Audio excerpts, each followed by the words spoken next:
আমি শ্রী বিকাশ দেববর্মা ভগবানের নামে দৃঢ় বিশ্বাসের সহিত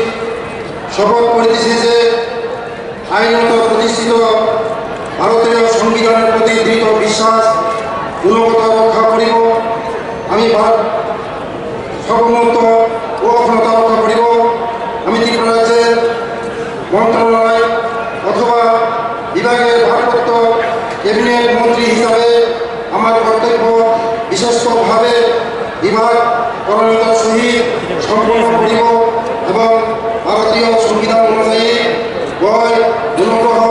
প্রতি বা বিদ্বেষ মুক্ত থাকিয়া সর্বশ্রেণীর লোকের প্রতি মায় আচরণ করিব। আমি শ্রী বিকাশ দেববর্মা ভগবানের নামে দৃঢ় বিশ্বাসের সহিত শপথ করিতেছি যে ত্রিপুরা রাজ্যের মন্ত্রণালয় অথবা বিভাগের ভারপ্রাপ্ত ক্যাবিনেট মন্ত্রী হিসাবে আমার নিকট যে বিষয় বিবেচনার জন্য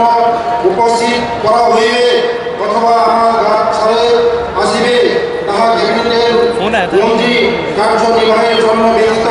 অন্তত বা বড়ভাবে কোনো ব্যক্তির বিশেষ বা ব্যক্তিগত নিকট